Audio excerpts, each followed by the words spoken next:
এসে গেলাম আজকের প্রথম point, Sajnekhali wild life sanctuary. সেই বিখ্যাত ম্যানগ্রোভ, এটাই সেই সুন্দরী গাছ।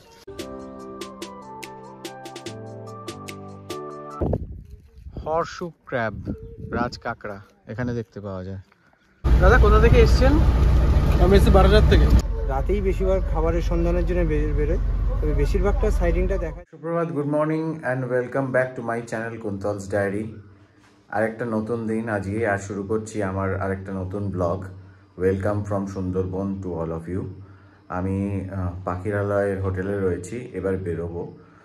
কালকে রাত্রিবেলা বলে গেছে ট্যুর কন্ডাক্টর কি সকাল 7টার মধ্যে বোটে চলে যেতে। সকাল 7টায় বোট ছাড়বে, তারপর ওখান থেকে আমরা তারপর যাব নেক্সট এক্সপিডিশনে। এখন ওই 6:30 মতো বাজে, এবার বেরোবো, বেরিয়ে বোটে চলে যাব। আর কালকে রাত্রে ওরা বলে দিয়ে গেছে হচ্ছে কোনো প্লাস্টিকের কোনো জিনিস ইউজ করা যাবে না। আমার কাছে জলের বোতল, মানে আমি আসার সময় একটা বিসলেরির বোতল কিনেছিলাম, ওই বোতলটা নিয়ে যেতে দেবে না বললো। তো দেখি এখন বাইরে গিয়ে একটা বটল কিনতে হবে, আদারওয়াইজ এমনি টাইমে না খুব গরম। তো মানে বেসিক্যালি বোট থেকে নামলেই গরম, বোটে যতক্ষণ আছি ততক্ষণ প্লেজেন্ট, হাওয়া দিচ্ছে ঠিক আছে। তো একটা বটলও কিনতে হবে, কিনে আমি এবার চলে যাই হচ্ছে বোটে। তো চলুন দেখতে থাকুন আমার ব্লগ, আশা করি খুব ভালো লাগবে। আজকে একদম ক্লিয়ার সানি ডে। বেরোলাম আমি 6:45 বাজে, এবার বোটের দিকে যাচ্ছি।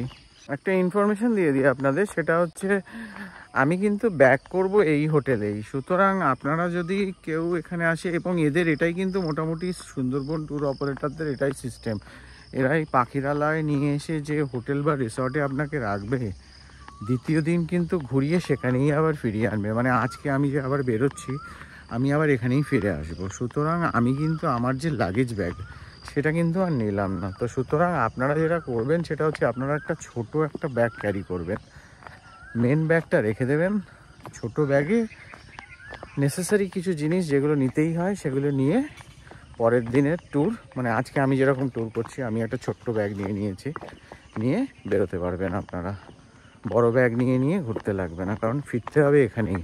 একটা জলের বোতল কিনে নিলাম, ওই 40 টাকা দাম নিল, কারণ বলে দিয়েছে কিনতে, নাহলে অসুবিধা হবে, আর উইদাউট জলের বোতল যাওয়াটাও প্রবলেমেটিক, তাই একটা জলের বোতল কিনে নিলাম। আমি ঘাটে এসে গেছি, এবার বোটে উঠে যাবো। মোটামুটি দেখতে পাচ্ছি কিছু ভিড় আছে, মানে আমাদের ট্যুর অপারেটর ছাড়াও 1-2জন ট্যুর অপারেটরের লোকজন ঘাটে এসছে, তাদের হয়তো অন্য বোট আছে।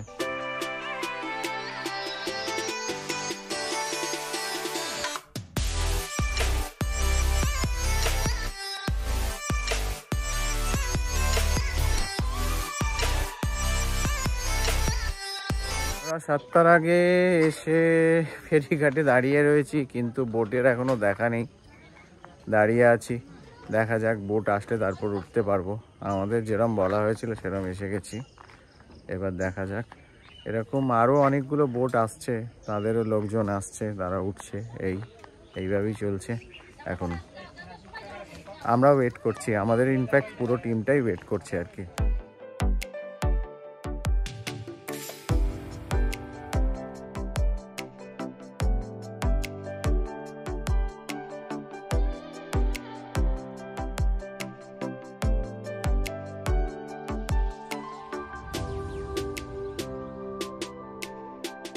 আধা ঘন্টা পরে বোট এলো, 7:30 বাজে এখন, এবার হয়তো ছাড়বে।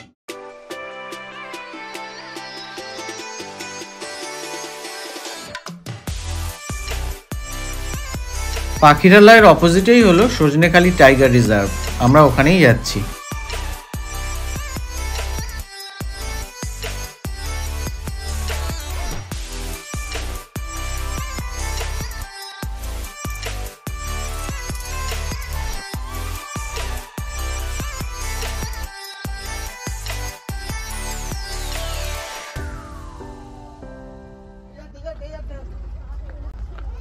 এসে গেলাম আজকের প্রথম point, Sajnekhali wild life sanctuary.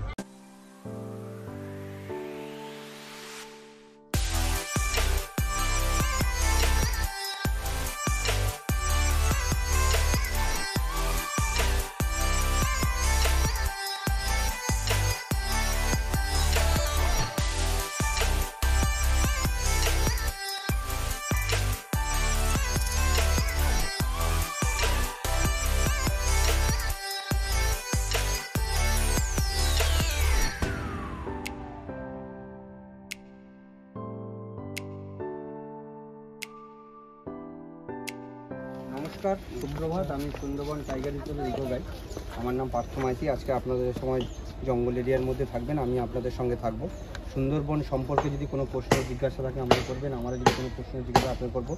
সুন্দরবনের সারা বিশ্বের বৃহৎ ম্যানগ্রোভ ফরেস্ট এবং ডেল্টা বদ্বীপ অঞ্চল, এবং যেখানে বন্যপশুরা দেখা যায়, যাকে বাংলা ভাষা বলছে বাদা বন, ঘন জঙ্গল। 2 ফুট কি 5 ফুট ভিতরে যদি কোনো বন্যপশু থাকে আমরা কিন্তু সহজে দেখতে পাবো না। যত সময় না জঙ্গল ছেড়ে বাইরে বেরিয়ে আসছে এবং যত সময় ভাটা থাকছে তত সময় কিন্তু দেখার সম্ভাবনা।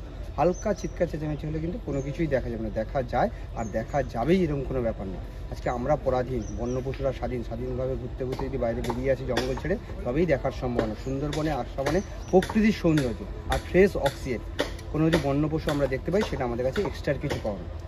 সুন্দরবনে আসা মানে প্রকৃতির সৌন্দর্য। আজকে আমাদের প্রোগ্রাম হচ্ছে সজনেখালি, সুদর্ণখালি, দোবাঁকি। এই যে আমরা বোটে সাফারি করব, করতে করতে এই ক্যাম্পগুলোতে জঙ্গলের মধ্যে নামবো। প্রত্যেকটা ক্যাম্পে কিন্তু একটা করে ওয়াচ টাওয়ার আছে এবং ওয়াচ টাওয়ারের সামনে একটা করে মিষ্টি জলের জলাধার। কারণ এখানকার খাল, খাঁড়ি, নদীর জল সবই কিন্তু বঙ্গোপসাগরের ব্যাক ওয়াটার আছে।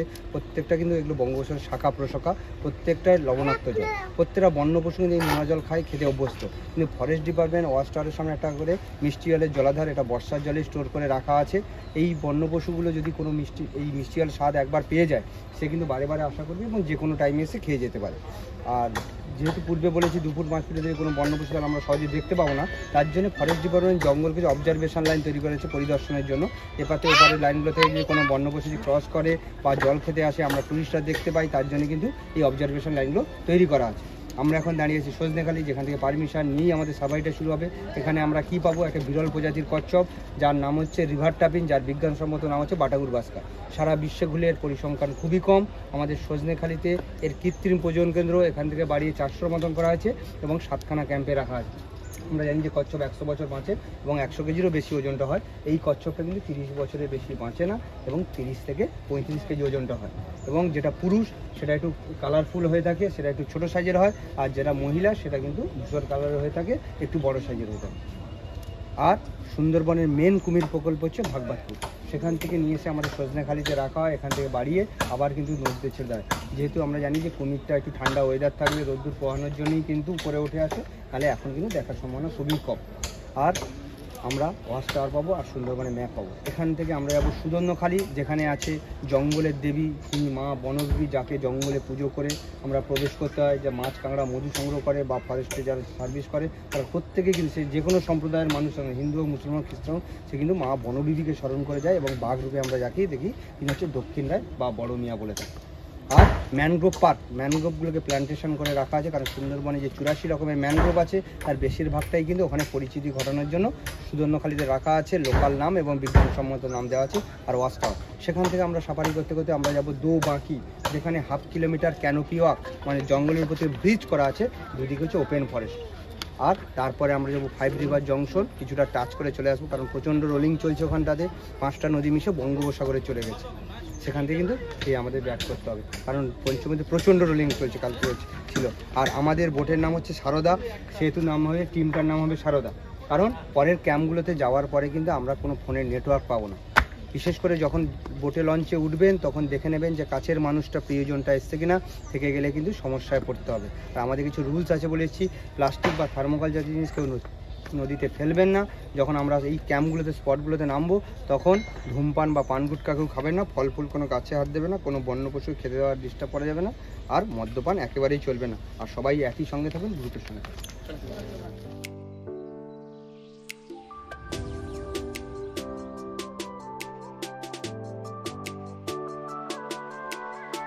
ঘরের ছাউনিটা আগেকার দিনে মানুষ গোল আকৃতির করতো, এবং সুন্দরবন এরিয়াতে যেহেতু খড়ের ধান চাষটা ছিল না, সেহেতু কিন্তু খড়ের ঘরটা কম ছিল। আগে গোলপাতা এবং হোগলা গাছ দিয়েই কিন্তু এই ঘর তৈরি করতো, এবং এ থেকে যে ঘরটা তৈরি হয় সেটা প্রকৃতির এসির মতো, গরমের সময় ঠান্ডা, ঠান্ডার সময় আমরা খড়ের ঘর যেমন পেয়ে থাকি, এবং অনেকটাই টেকসই। এই গাছটা কিন্তু যেহেতু আগেকার দিনে এই গোল ছাউনি হতো, সেখান থেকে কিন্তু গোলপাতা গাছটা নামে এসছে। কিন্তু আমরা আজকে ম্যানগ্রোভ ফরেস্টের মধ্যে দিয়ে ঘুরবো। সব ম্যানগ্রোভের ফল কিন্তু মানুষ খেতে পারে না, মানুষ খাওয়ার যোগ্য না। এই গোলপাতা গাছের ফল এবং কেওড়া গাছের ফলটা কিন্তু মানুষ খেতে পারে।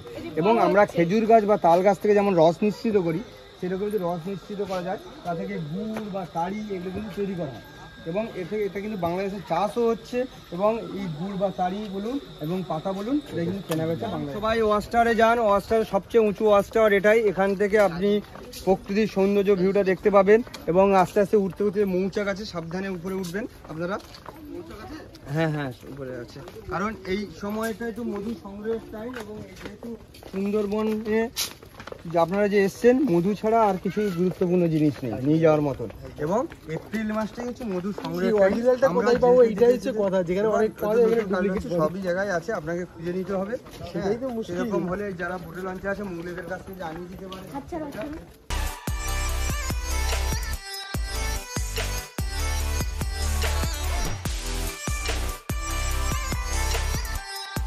রয়েছি সজনেখালি ওয়াচ টাওয়ারের ওপরে, আর ওপর থেকে দেখুন বিউটি সুন্দরবনের, the world's largest mangrove forest.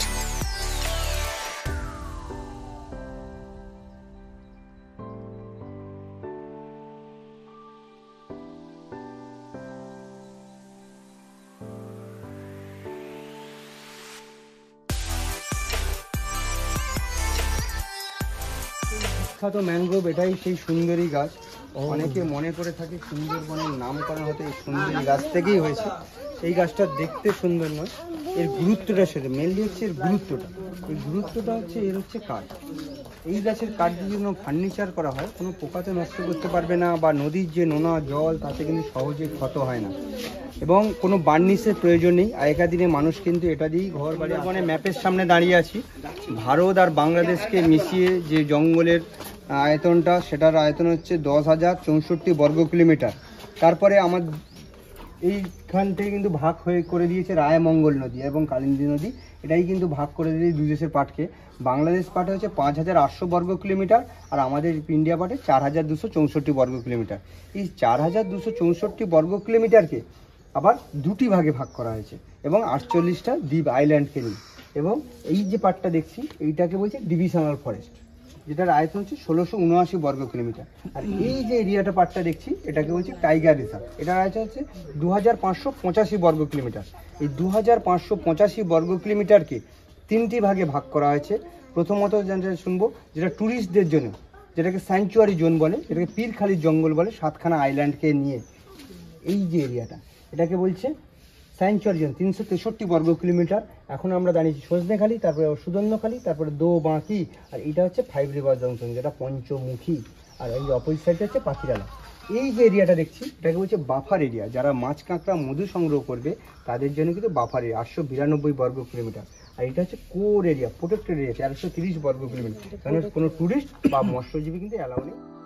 Sajnekhali দেখে এগিয়ে চললাম নেক্সট ডেস্টিনেশনের উদ্দেশ্যে, আর সাথে নিয়ে নিলাম আজকের ব্রেকফাস্ট। সজনেখালিতে আছে ফরেস্ট ডিপার্টমেন্টের অফিস। এখান থেকে সব ট্যুরিস্ট টিমকে একজন গাইড অ্যাসাইন করা হয়। আপনারা সেটা দেখলেন। এই ইকো ট্যুর গাইড পুরো দিন থাকবে গ্রুপের সাথে। এখন আমরা কিন্তু ওপেন ফরেস্ট দিয়ে যাচ্ছি চারিদিকে, আর এখন কিন্তু কোনো গার্ড নেই। কোনো আগে যে গার্ড দেওয়া ছিল, একটা বেড়া টাইপের দেওয়া ছিল, ফেন্সিং করা ছিল, সেগুলো কিন্তু এখন নেওয়ার নেই। এখন কিন্তু দুদিকেই ওপেন ফরেস্ট।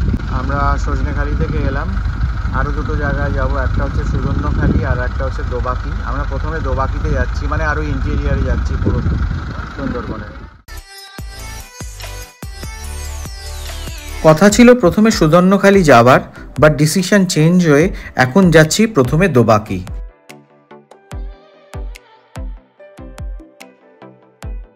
আজকের যে আমরা জঙ্গলে ঘুরছি তার মধ্যে সবচেয়ে সরু খাল কিন্তু এটাই, এটার নাম বনবী ভারানি।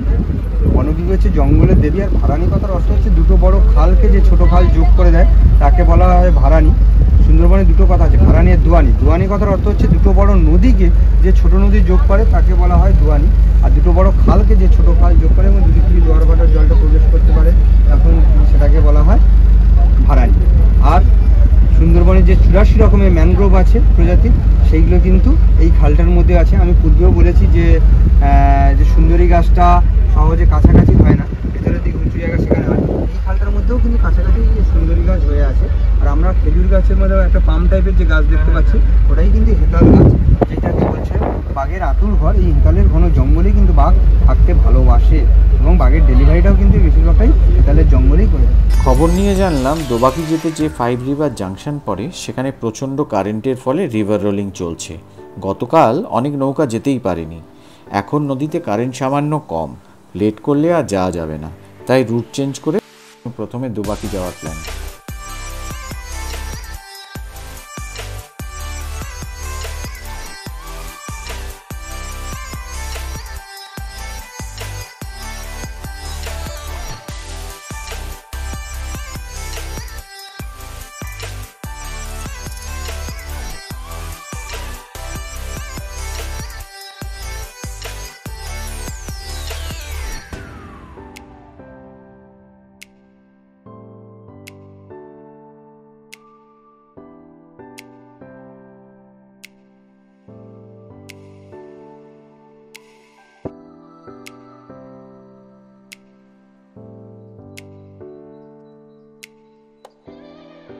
পৌঁছে গেলাম দোবাকি ক্যাম্প। এখানে আছে ওয়াচ টাওয়ার, মিষ্টি জলের জলাশয়, আর সাথে আছে 500 মিটার ক্যানোপি ওয়াক জঙ্গলের মধ্যে দিয়ে। দেখা যাক এখানে বাঘ দেখতে পাওয়া যায় কিনা।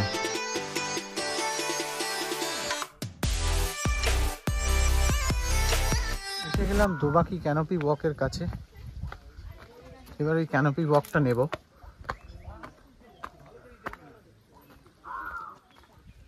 এই হচ্ছে ক্যানোপি ওয়াক,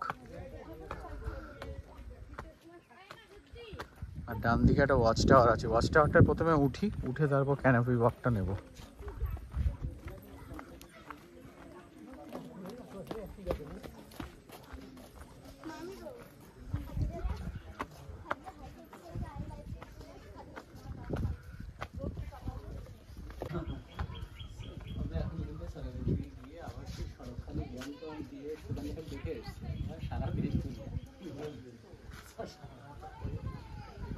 ওয়াচ টাওয়ারের ওপর থেকে দৃশ্য চারিদিকে দেখো, ফুল ম্যানগ্রোভ ফরেস্ট।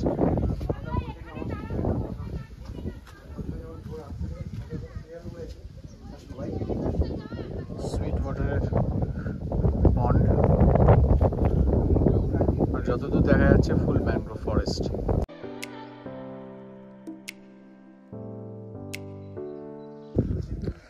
তো this is a 500 metres canopy walk, 500 মিটারের ক্যানোপি ওয়াক। এই সামনে দেখাচ্ছি আমি, রোদ্দুর আছে। আচ্ছা, এখানে ভোদর দেখতে পাওয়া যায় বলছে। এই সোজা হচ্ছে ক্যানোপি ওয়াক। হর্সু ক্র্যাব, রাজ কাঁকড়া এখানে দেখতে পাওয়া যায়। বেসিক্যালি এখানের এক্সপেকটেশন এটাই আর কি। এই দেখুন লিভিং ফসিল। এখানে কি কি দেখতে পাওয়া যেতে পারে বা পাওয়া যায় সেই ডিটেলসগুলো এখানে দেওয়া রয়েছে। এই জিনিসগুলো এখানে দেখতে পাওয়া যায়। আর এক্সপেকটেশন যেটা, সেটা তো আমি বললামই। এই ক্যানোপি ওয়াক চারিদিকে ঘেরার মধ্যে আমরা রয়েছি, আর বাকি পুরো nature is open for all types of animals, plants. এবারে কোনো বাঘ বলুন বা হরিণ বলুন বা অন্য কোনো পশু যদি আসে, তাহলে সেক্ষেত্রে আমরা সেটা দেখতে পাবো। We are in a protected place. ওরা ওপেন, দে আর ওপেন। কিছু ফরেনারও দেখতে পাচ্ছি এসছে এই গরমে, হ্যাটস অফ টু দেম। সকালেই বলেছিলাম ব্রাইট সানি ডে আজ, তাই এই প্রচণ্ড রোদে 250 মিটার মতো ওয়াক করলাম আর তারপর ফিরে আসছি।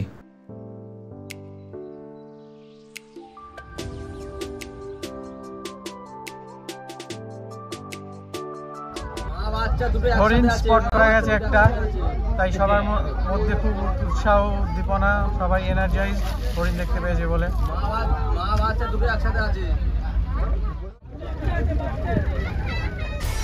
দোবাকি হয়ে গেল, এবার যাত্রা সুধন্যখালির দিকে। যেতে যেতে চোখে পড়লো একটি মদন টাক জলচর পাখি।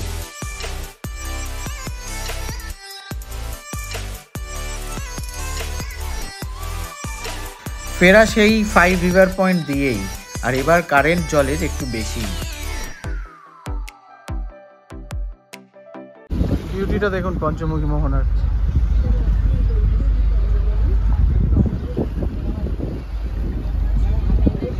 আর 5টা নদীর কনকারেন্সে আমাদের বোটটা যেন নড়ছে, খালি এক সাইড থেকে এক সাইড হচ্ছে।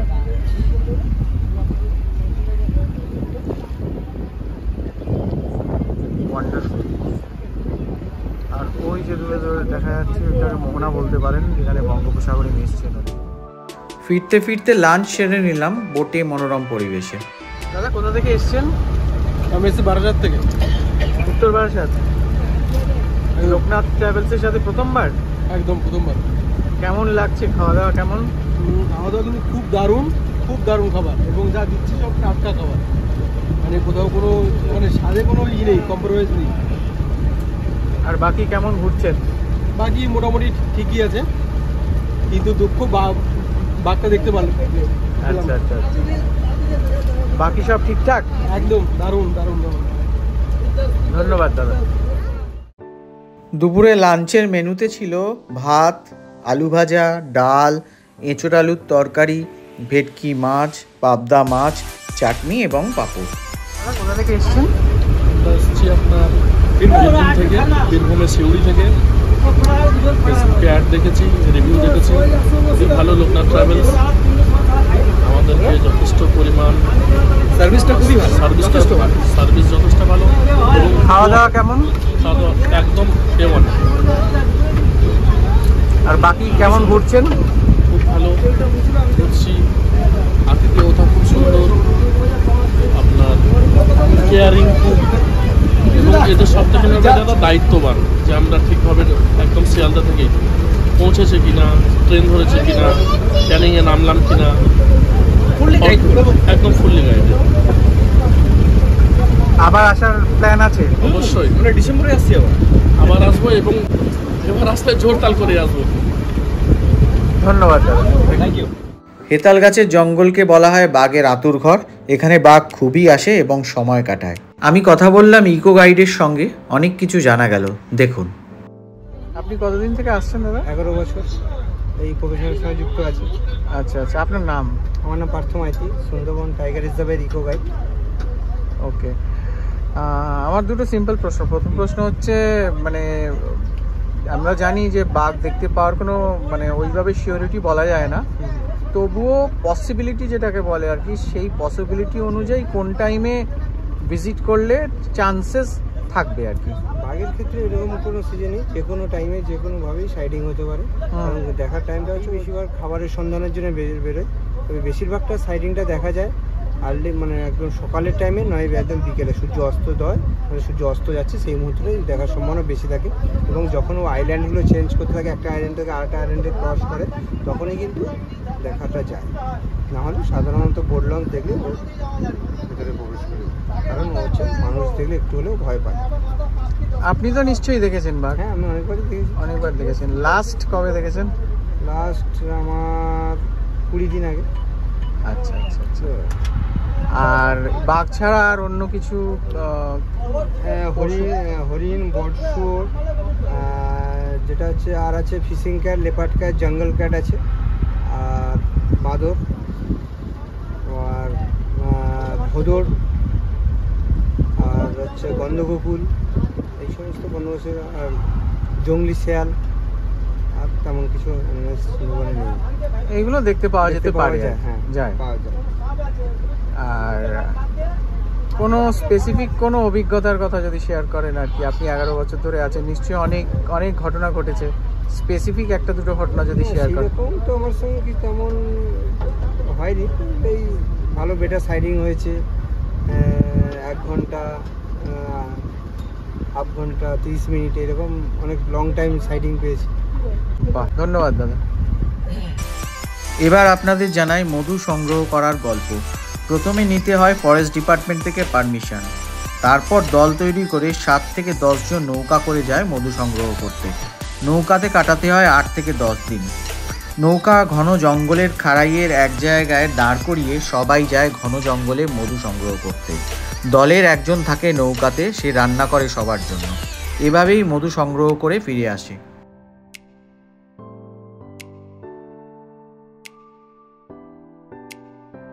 এসে গেলাম সুদর্ণকালী ক্যাম্পে।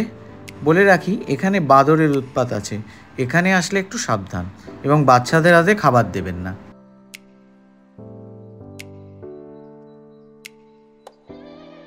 এই সেই জাগ্রত বনবিবির মন্দির, যেখানে প্রণাম করে মধু সংগ্রহকারীরা যাত্রা শুরু করে।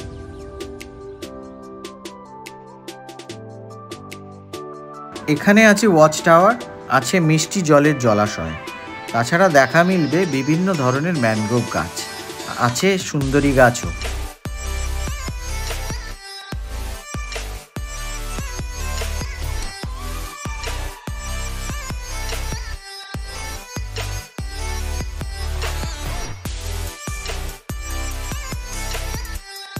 আমি রয়েছি সুদর্ণখালি ওয়াচ টাওয়ারের উপরে, আর সেখান থেকে চারিদিকটা দেখুন, দারুণ লাগছে কিন্তু দেখতে। হ্যাঁ, বাঘ হয়তো দেখতে পাইনি, কিন্তু বাকি ভালো লাগছে দেখতে।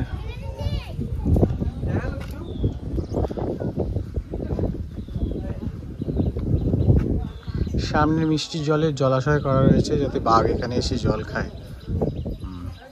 দেখা হয়ে গেল সুদর্ণখালি অবজারভেটরি, এবার চলে যাচ্ছি। বাঘ তো আর দেখতে পেলাম না, কিন্তু পরিবেশটা ভালো, হাওয়া দিচ্ছে, প্লাস চারিদিকে পলিউশন ফ্রি এয়ার। আর এই মোটামুটি দেখলাম আর কি কীভাবে করা হয়, ব্যাস ওই পর্যন্তই আর কি। সুদর্ণখালিকে বিদায় জানিয়ে ফেরার পথে দেখলাম আর একদল মধু সংগ্রহকারী নৌকা নিয়ে যাচ্ছে মধু সংগ্রহ করতে। বলে রাখা ভালো, এদেরকে কোনোদিনও বলতে নেই বা জিজ্ঞাসা করতে নেই বাঘ দেখতে পেলে। আসলে আমাদের জন্য যেমন বাঘ দেখতে পাওয়া আনন্দের, কারণ আমরা প্রোটেক্টেড, তেমনি ওদের জন্য বাঘ দেখতে পাওয়া দুঃখের, ওরা আনপ্রোটেক্টেড। ওদের কাছে বাঘ দেখতে পাওয়া মানেই হচ্ছে ওরা শেষ বা ওদের জীবন শেষ। সুদর্ণখালি, সজনেখালি এবং দোবাকি তিনটে জায়গা দেখা হয়ে গেল। এবার আমরা ফিরছি হোটেলে। ফিরে এলাম পাখিরালয়।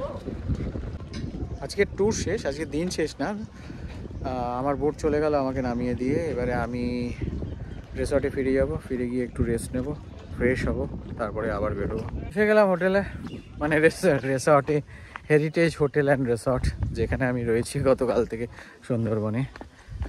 এবারে গিয়ে একটু ফ্রেশ হয়ে নেব, ফ্রেশ হয়ে তারপরে আবার কথা বলছি।